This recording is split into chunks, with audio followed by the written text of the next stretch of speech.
I always, kid with my friends. Well, actually, it's a half kid, really. I'd be quite honest with you. I know you. I used to hang out over in one of the studios, so I can talk to you and tell you, it's a half kid. Where if someone had told me that my life would have been like this early enough where I could have got out, I would have got out. I'd say, no, I want to go and have a normal life and have friends. Would have said, the hell with the show business career yeah, and all of that stuff. Yeah, it's a half kid because I still think about that. That's something that I fantasize about because now here we are in 1993. I'm 25 years old. I'm a world-renowned celebrity. There's no place I can go where no one doesn't know me. Right. And I handle it because I'm a public figure. I'm supposed to be gracious and have fun doing what I do. I love the work. I truly love making people laugh. But of course, since you and I know where we are now and what the business is about, there are aspects of the business that I don't really care for. Yeah. Right. I don't have time to worry about how badly someone's going to hurt me. Yeah. I'm still trying to do good things that make me feel good and hopefully make a whole bunch of other people feel good. I will always be honest. I will always try to be as clear in communicating how I really feel and what the absolute truth is. If the Inquirer comes up with a story, I wear blue shoes and neon shirts at 3 in the morning while I have a beanie on my head, I will always explain why. I will always take the opportunity to explain that I am not crazy. I'm very well. I am happy. I feel good about most of my life. Of course, I'm human. I'm going to have regrets. Please let me be human for that 5 seconds. I'm going to have some regrets. But most of all, I believe I have had a wonderful life. You had no, it wasn't for you to say when you were a kid, hey, this is what I want to do. It's going to make me fun. I'm going to be an actor. I mean, that was sort of accidental for you. I'll tell you how that happened. One of my relatives, I dare say cousin or something, some young person, was modeling clothes at the somewhat now gone Montgomery Wards in Waukegan, Illinois. And she told me how much fun she was having and how wonderful it was. And I thought, that sounds like fun. And at the time, I wasn't like, I just liked clothes. I mean, I wanted to try it. I figured, why not? So I wrote a letter to the coordinator of the program if she allowed little boys to model clothes. And she said, yes, she does. And that fall, I was modeling clothes on a little runway. And that was it. Fall clothes well, actually it was Sears, Montgomery Wards, Right, and right. everybody that had clothes modeled them. And the manager of the mall saw many of the shows. I did that for a long time. You've been fighting your fight for independence, and I mean independence across the board, That's right. for a very, very long time. Right. I've owned several homes in different parts of the immediate Southwest in an effort to try and discover, and I have to say still discover, who and what I am inside. I want to fine-tune that.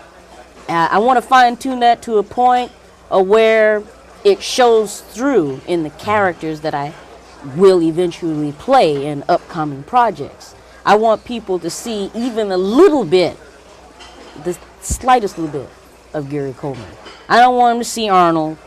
I don't want to see Gary Coleman. I don't want them to see Gary Coleman playing a character. I don't want to see them see Gary Coleman as. I want them to see Gary Coleman playing a part that reminds him a little bit of himself. So that's why I want to fine-tune who and what I am. That's why I move so much. That's why I've driven cross country a few times. I'm exploring.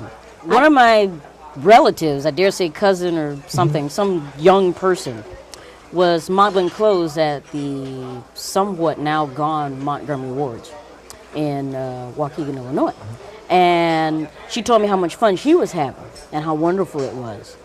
And I thought, that sounds like fun. And at the time, I wasn't like, I just liked clothes. I mean, I wanted to try it. I figured, why not? So I wrote a letter to the coordinator of the program if she allowed little boys to model clothes. And she said, yes, she does. And that fall, I was modeling clothes on a little runway, And that was it. fall clothes well, actually it was Sears, Montgomery Ward's, Right, and right. everybody that had clothes modeled them. And the manager of the mall saw many of the shows. I did that for a long time, almost 2 years. The manager of the mall saw a lot of the shows and said, that kid has talent, you should have an agent. And he gave my parents a card to an agent in Chicago. And we went down to see the agent. And we thought, why not? We'll give it a try. We all thought that, my parents and I. We said, give it a try.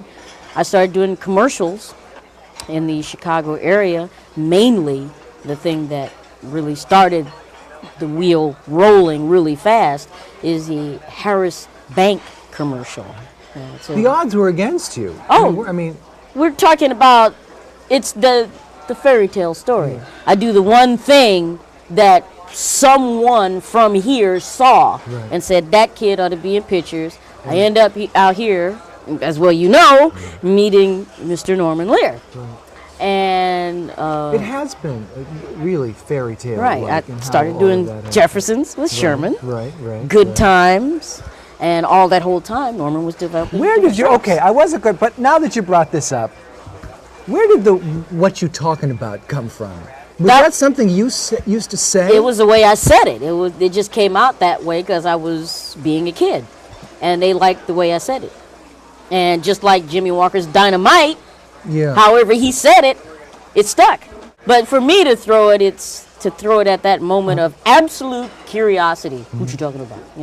Just to throw it out there. I think that there's probably not a harder job ever than for a kid who is an actor. And it's interesting to me that, and I've seen all of these shows where they put the troubled child actors, have come back on. And it's, certainly no secret that, unfortunately, there's been that kind of plague that fell over the kids from different strokes. Yeah, it's called the curse. Good kids who, for just some set of circumstances, found themselves Well, trouble. I'm going to interrupt you there, and I'll just say this one thing to satisfy your question and whomever out there is watching. The two of them have had trouble with the law and had to answer to the law. I'm just trying to enforce it. I want what's mine, what's rightfully mine, and enough said.